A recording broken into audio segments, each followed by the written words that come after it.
This fourth generation Superb might well be the last all-new fossil-fueled car the Czech brand ever launches, so it's appropriate that as a product it's very Skoda. Sensible, spacious, good value and unpretentious in both hatch and estate form. There's something old, diesel engines, and something new, cutting-edge PHEV power. The right kind of customer might even think the end result to be quite simply superb.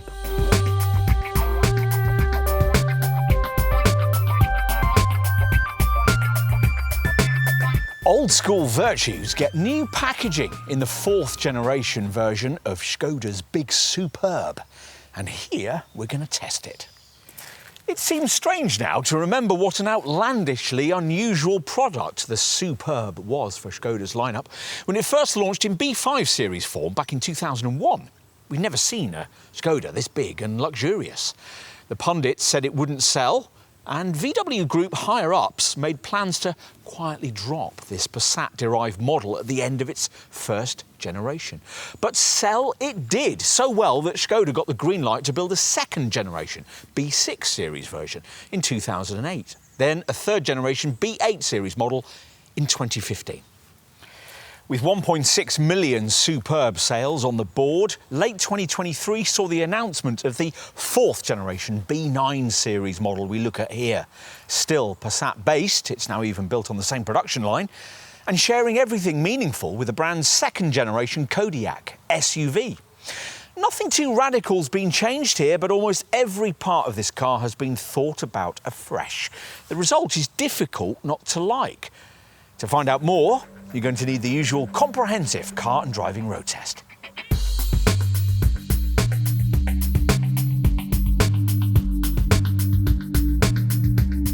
Early first and second generation Superb models tackled twisting roads with all the agility of a cross-channel ferry.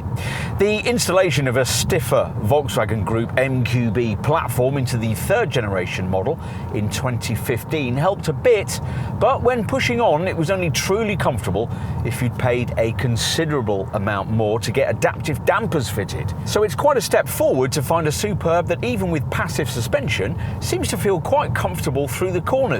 Newfound composure that's mainly down to this fourth generation model's adoption of a stiffer MLB Evo platform. It's not in any way sporty, of course. A typical Superb customer wouldn't want that. It just doesn't pitch about quite like it used to. Plus, there's more turning traction, helped by the Goodyear Eagle F1 tyres, and a little more steering feel too compared to the previous model. All of which will be welcome should the need for you to push along a bit. But this Skoda still doesn't in any way encourage that kind of progress, remaining as before a big, plush, comfortable cruiser that's most in its element on the kind of long transcontinental type trip that you might normally hesitate to undertake in a car of this class. Refinement is enhanced this time round by acoustic glass and a sleeker body which is 15% more slippery than before. So a bit of the old and a bit of the new, which broadly also applies to the engine range too. All conventional units mated to the usual 7-speed DSG auto transmission. The mainstream powertrain options both develop 150 PS and make 62 miles an hour in 9.2 seconds en route to 139, but are quite different. There's the mild hybrid 1.5 E-Tech petrol unit we're trying here, which has the VW Group's latest 48-volt mild hybrid tech. Or, if you're more old school, the 2-litre TDI diesel, which in volume 150 PS form has nearly 50% more pulling power, 360 newton meters of it, hence a 2,200 kilogram braked towing weight figure.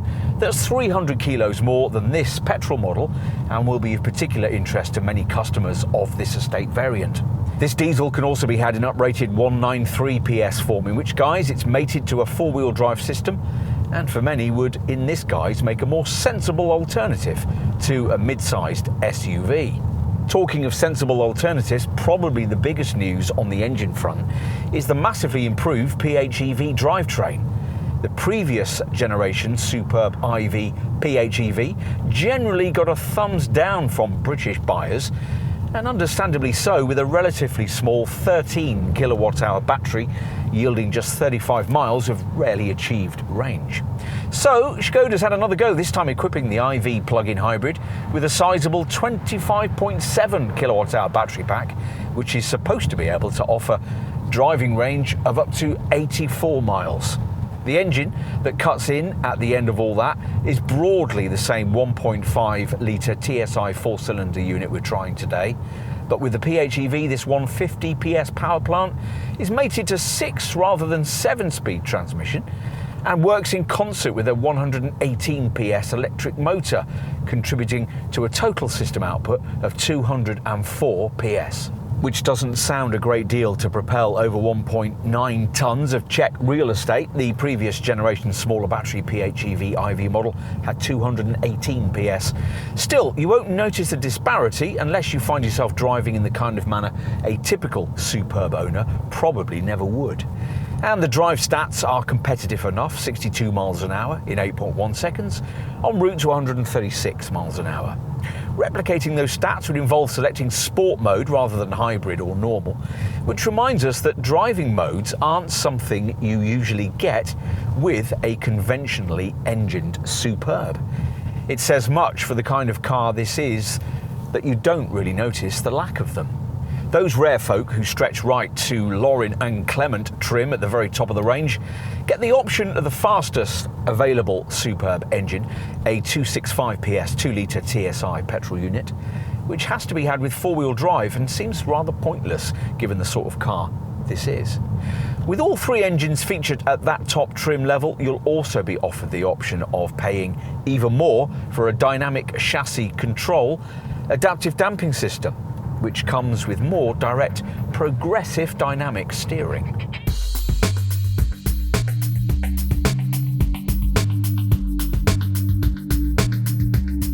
At first glance, this fourth-generation Superb looks merely a mild evolution in its 5-door and estate forms.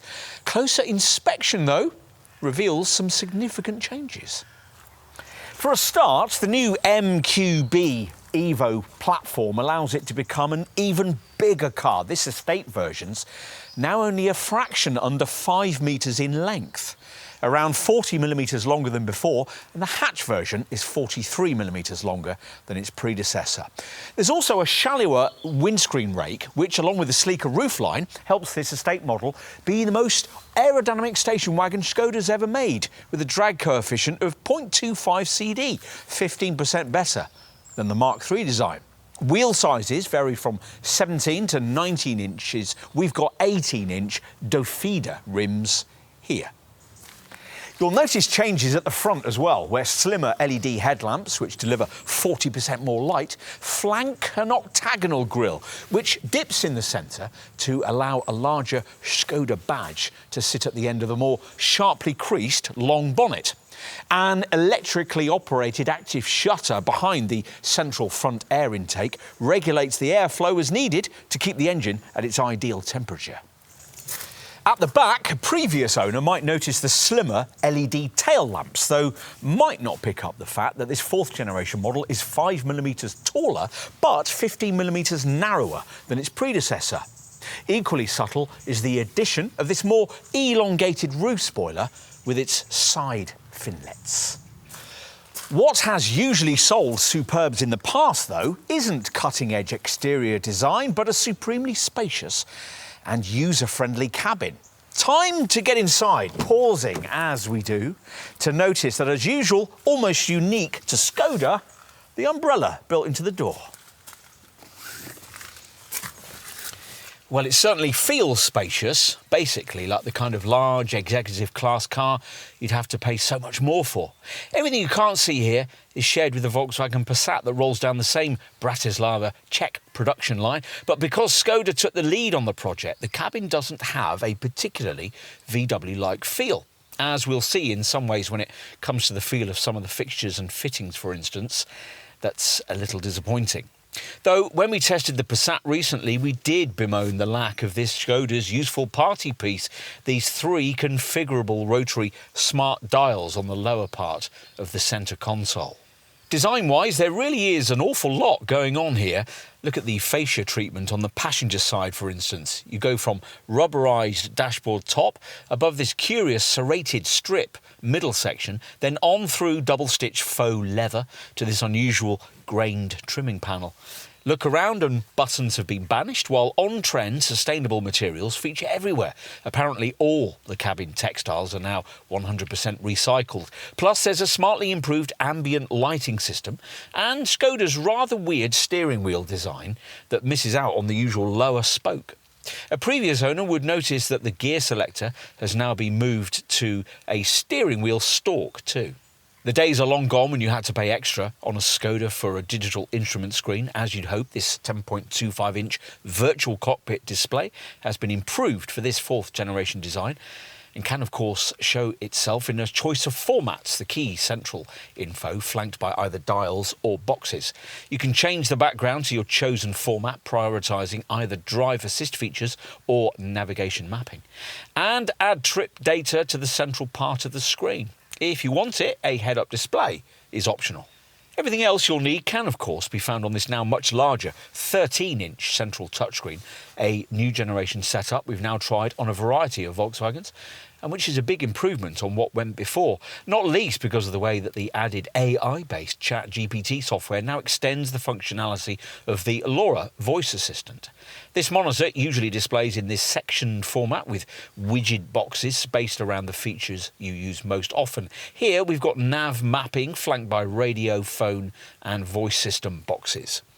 The other way of accessing screen features is by clicking on this top right car button, which reveals the more usual range of home screen icons. However you choose to view, along the bottom frame of the screen are shortcut options for apps, music, phone, navigation and climate, plus in the centre you can access Skoda's SmartLink system, which connects you into the car's now wireless Apple CarPlay or Android Auto connectivity.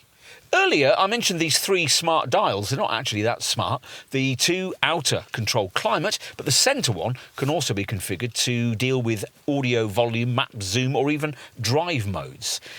Something else I've referenced earlier is the slightly cheap feel of some of the cabin fitments, like the outer bezels of these dials, or the silver rotary controllers on the steering wheel. On the plus side, the seats are really excellent and come as standard, not only with four-way lumbar support, but also a massage function with 3 air cushions. You'd expect plenty of Skoda's so-called simply clever cabin storage, and by and large there's lots of it. This twin-lidded box between the seats has an elasticated strap, a 12-volt socket, 2 lift-out trays, one of which is for your sunglasses, and here's a neat touch, a felt-covered bar you can use to clean grubby finger marks off the central screen. Why has no one else thought of that? The glove box and the flock-lined door bins are big, and there's the Czech manufacturer's usual ticket clip on the A-pillar in the corner of the windscreen, together with another on the sun visor. We'd argue that not including a USB-A port isn't very clever, though. It necessitates the fitment of this converter lead to go with the 2 USB-C ports that reside in this lidded cubby at the base of the centre stack, along with a wireless charging mat that now charges quicker and cools your handset while it's doing so. There's an additional USB-C port built into the rear view mirror, and a further lidded compartment between the seats conceals twin cup holders, and there's a narrow coin tray by the electronic handbrake. Let's take a seat in the back. Now, you'll expect a lot here from a Superb if we tell you that the only car in the whole of the Volkswagen Group portfolio with more rear seat legroom is an Audi A8 long wheelbase limousine. And sure enough, there really is a limousine-like feel to the way that once inside, you can stretch out back here thanks to a wheelbase length of 2,841mm, the same as before.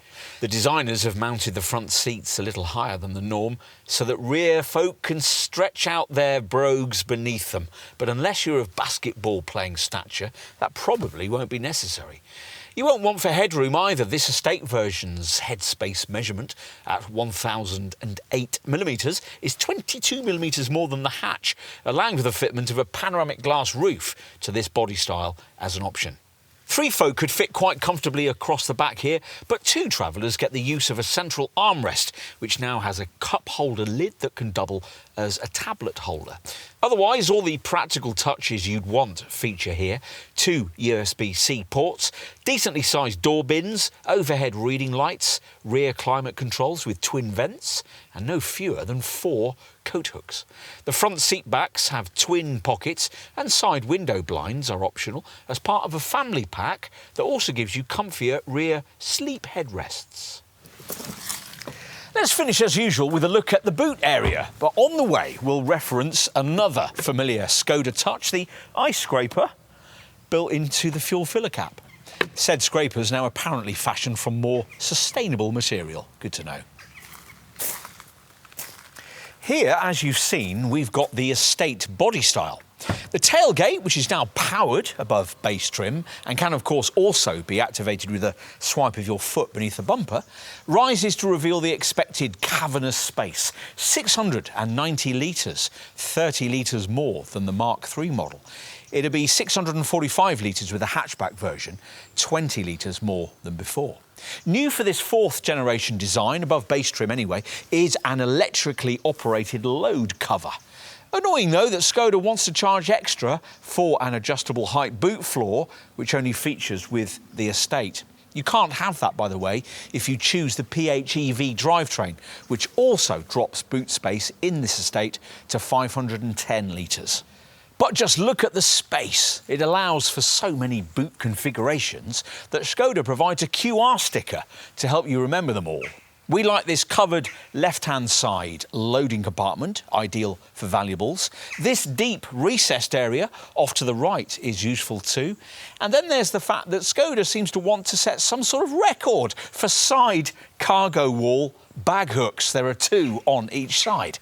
There's a 12-volt socket on the left as well, and the inner tailgate incorporates a warning triangle and helpful lights which shine down into the cargo area to help you load up at night and maybe avoid scuffing this somewhat impractically finished silver loading lit panel.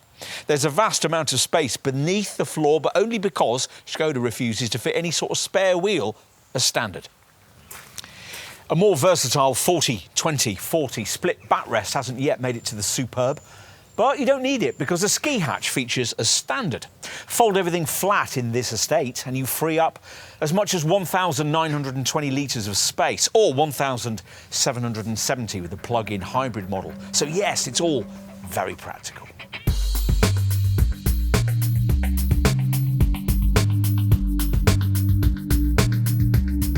Britain's the 3rd biggest global market for the Superb, and as before, over half of sales will be to fleets. At the time of launch and of our test in autumn 2024, Skoda was asking from around £35,000 for this 4th generation Superb. That's for the base 1.5 TSI E-Tech 150 PS version. We're trying that engine here. It's around £1,500 more if you want the alternative 2-litre TDI 150 PS diesel. That base price we just quoted is for the hatch body shape. Most Superb customers will continue to want this estate body style, which requires a £1,300 premium. This station wagon, by the way, is the body shape you have to have if you want a plug-in hybrid drivetrain in your Superb, which, as we filmed, was priced from around £41,500 and uses a 6-speed auto. All other Superb models have the usual DSG 7-speed auto setup. With the previous generation Superb, there was a reasonable uptake on the 4-wheel drive versions from people fed up with the idea of an equivalent SUV. So further up the range, Skoda's continued that option here, either with a more powerful version of the 2-litre TDI diesel with 193 PS, or with a top 2-litre TSI petrol model, which offers 265 PS, which only comes with 4-wheel drive and which hardly anyone will buy. To be able to choose either of these 4x4 variants, you have to ignore base SE technology spec and choose either mid-range SE L spec, which is what we have here, or top plush Laurin and Clement trim. The name references Skoda's founders, in case you were wondering. But if you go for top spec, you rather negate one of the main reasons for choosing this Skoda in the first place, namely its value proposition. Now, to give you some perspective on that, let's consider the most direct market alternative to this car, its development stablemate, the Volkswagen Passat. That Wolfsburg brand model now only comes as an estate, and in that form, it'll cost you roughly £2,000 more than the like-for-like Skoda with exactly the same engineering.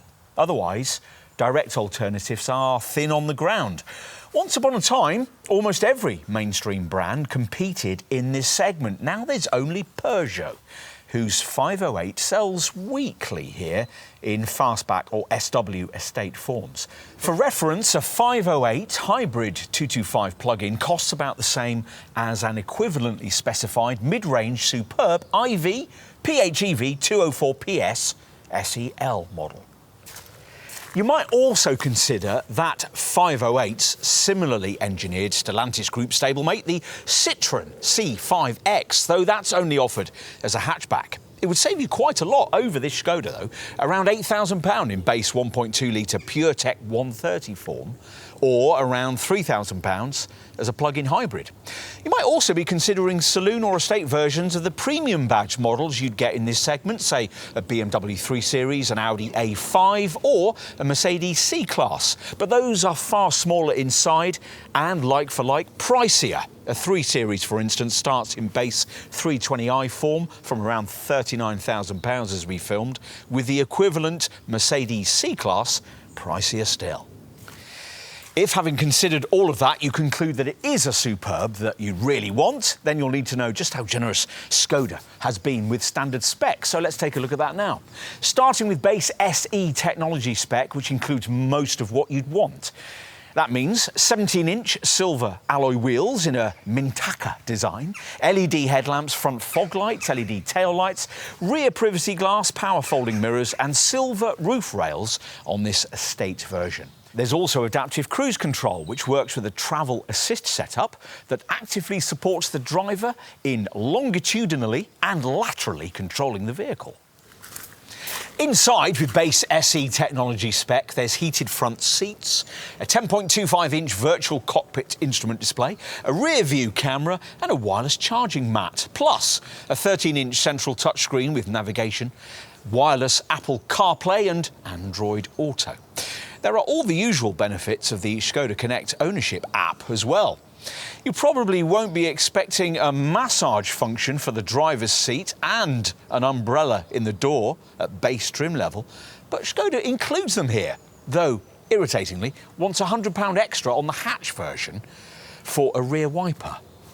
Our only other comment would be that the standard loft interior package is a bit grey and dour. There's a much better lounge trimming package that lifts the cabin quite a lot, but it costs around £2,000 more. And if you're going to spend that, you might as well upgrade yourself to the mid-level SEL trim spec that, as we told you earlier, we've chosen to try here. With this, you don't have to worry about upgrading the trim package because it comes as standard with a much nicer, sweet black interior finished in a combination of real and artificial leather. If you prefer a lighter coloured interior, Skoda offers its sweet cognac design selection interior trimming package as a no-cost option at this level. Other standard SEL features include larger 18-inch Dofida silver alloy wheels, intelligent matrix LED headlamps, animated LED tail lamps, keyless entry, a power-operated tailgate. Inside, with SEL spec, there's ventilation, 14-way powered adjustment and memory settings for the front seats, and cabin ambient lighting, plus a boot net and an electrically sliding parcel shelf for this estate. If you really must have your superb tinselled up like a Christmas tree, then you'll want the top Lauren and Clement versions. These come with bespoke sweet black or sweet cognac design selection, interior trimming packages, plus 18-inch Bellatrix alloy wheels, a more advanced 8-program massaging system for the front seats, and a 15-speaker Canton sound system, which you can pay extra for with this SEL trim. Lauren and Clement spec also gets you 2 key Skoda option packs that cost extra on the other models. The winter package, which gives you heat for the steering wheel, the windscreen and the rear seats, and the parking package, which gives you an area view surround camera setup and a park assist system that'll slot your Superb automatically into spaces. You have to choose a Lauren and Clement spec model, by the way, to be able to add Skoda's optional dynamic chassis control adaptive damping system, which comes with more direct progressive dynamic steering. Talking of options across the range, we'd want to consider Skoda's family package, which gives you sunblinds for the rear windows and rear side windows, rear sleep headrests with a blanket, a bin in the rear door, a rear armrest with an integrated tablet holder and rear side airbags. It's just slightly annoying that you have to pay extra for a variable height boot floor, which you can only have on this estate, and you can't have at all with the PHEV. And unless you choose the only standard paint colour, solid energy blue, you'd have to pay Skoda £680 extra for one of the available special or metallic shades available. By the way, we've got metallic cobalt blue here. Other options you might want to look at include a head-up display and a tow bar, which is electrically retracting. On this estate, you can add a panoramic sunroof as well. Also, slightly annoyingly, you have to pay extra for a space-saver spare wheel. On to safety, an area where Skoda continues to keep this model well up to the highest class standard. Now, from launch, this 4th generation Superb was rated by Euro NCAP as the 2nd safest car it tested in 2024. This model achieved 87% of the available NCAP test points, scoring 93% for adult occupant protection, 87% for child occupant protection, 82% for vulnerable road user protection, and 80% for safety assist systems. That's been achieved partly thanks to the body structure's intrinsic strength. It incorporates hot-formed, high-strength steel components. This steel is mainly used on the A and B pillars, the firewall and the tunnel console. In an accident, the occupants of both models are protected not only by the rigid bodywork and generous crumple zones, but also by up to 10 airbags. The other reason this car is so highly rated by Euro NCAP is thanks to its more advanced multi-function front-facing camera, which adds quite a lot to the number of drive assist safety systems this car can offer. There's now a turn assist feature that safeguards you at junctions, for instance, plus new nano radar sensors positioned in the right and left corners of the front apron further enhance the performance of assistance systems such as the front assist, emergency braking system or crossroad assist. And nano radar sensors in the rear apron increase the range of the side assist blind spot monitor.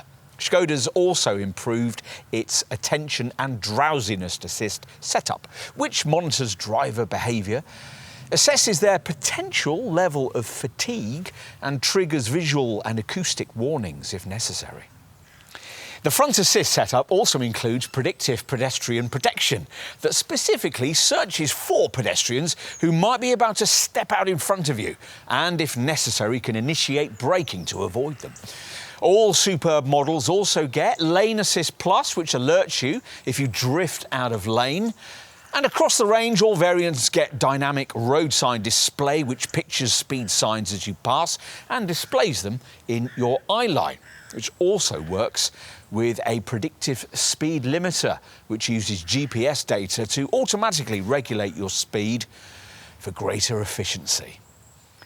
The usual passive safety features are fitted as well, of course. There are twin front, side and curtain airbags, plus a centre airbag to stop front seat occupants being thrown together in a crash, with all the bags linked to a pan-European emergency call service that alerts the rescue authorities if you're in an accident and they go off. As you'd expect, you get ISOFIX child seat fastenings and anti-whiplash front head restraints with an active tyre pressure monitoring system as an option. On top of this, there are the usual electronic systems to try and ensure that none of these features will ever be needed. That means ESC stability control and an ASR traction control system.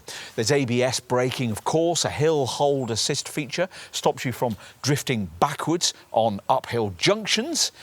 And panic stops will be advertised to following motorists by automatically activating hazard warning lights.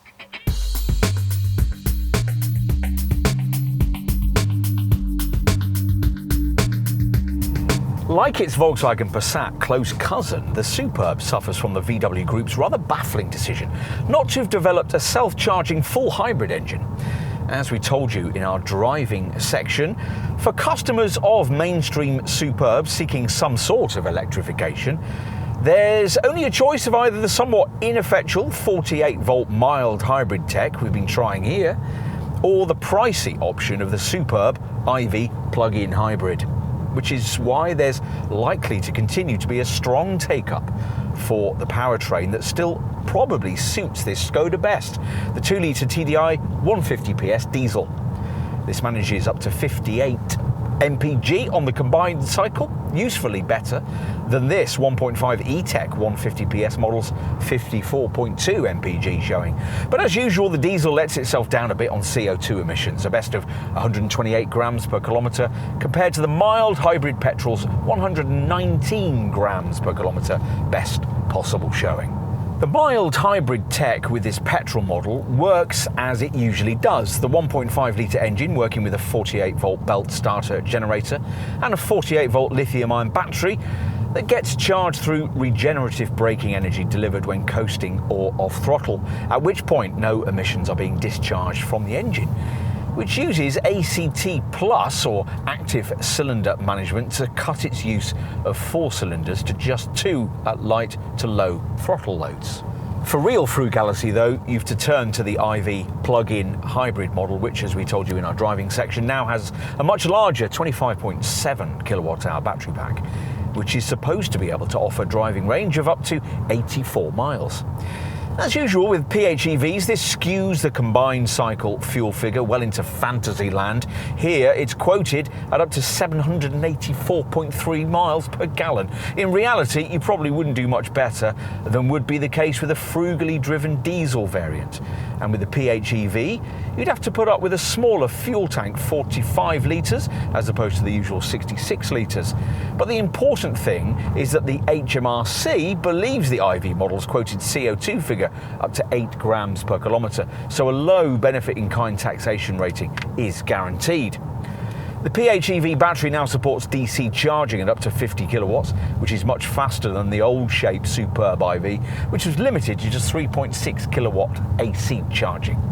That means a 10 to 80% battery top-up will take around 25 minutes, while the new 11 kilowatt onboard charger allows full home battery replenishment to take as little as 2 hours.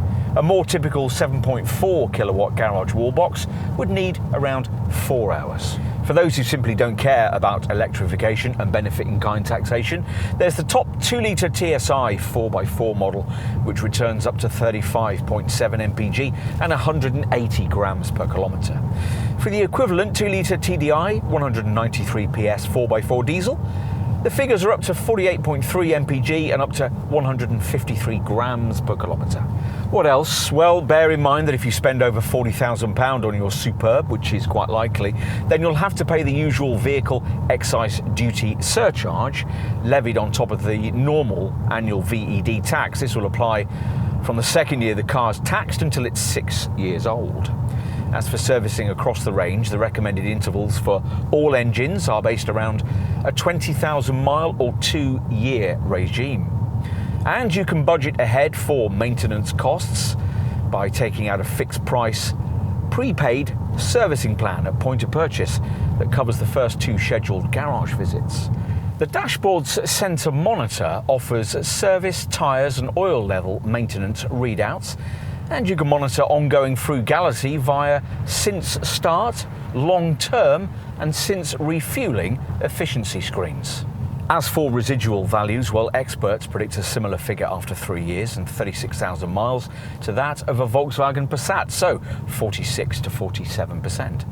Insurance groupings are lower than that Passat though, starting from Group 23 as opposed to 30 and rising up to Group 35 for the 2-litre TSI petrol version.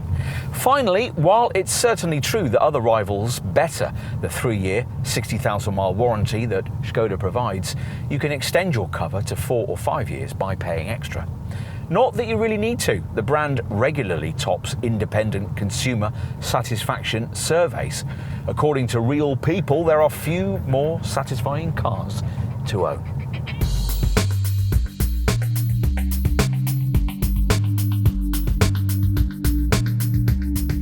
In a market increasingly dominated by SUVs, it's often tempting to wonder whether there's really still a place for a conventional D segment Passat class model like this. Even if you were set on choosing a Skoda, why wouldn't you buy a Karoq or a Kodiaq for this sort of money? To continue to justify its place in the range, this 4th generation Superb had to offer a more credible answer to that question. And by and large, it has. Despite the dynamic improvements made here, it still won't really satisfy the very few people who come to this class in search of engaging handling. But otherwise, there's much to like here, not least the kind of exterior elegance that fits in as comfortably at a high-class hotel as it does on a taxi rank. Above all, the Superb delivers space, and that's a quality you can never really have too much of in this corner of the market. Why? Because it's the one attribute where more mainstream marques can really land a telling blow on the premium badges. Something similarly priced, like a BMW 3 Series or an Audi A5, is always going to feel more cramped inside than a Skoda Superb. And the advantage of this Superb estate in that regard is particularly notable. This then remains a convincing flagship for Skoda's increasingly impressive model lineup, offering real luxury in an everyday accessible package. It's now smarter, safer, slicker, and particularly in plug-in hybrid form, more technically advanced as well. Or to put it another way, it is, to use Skoda's own words, simply clever.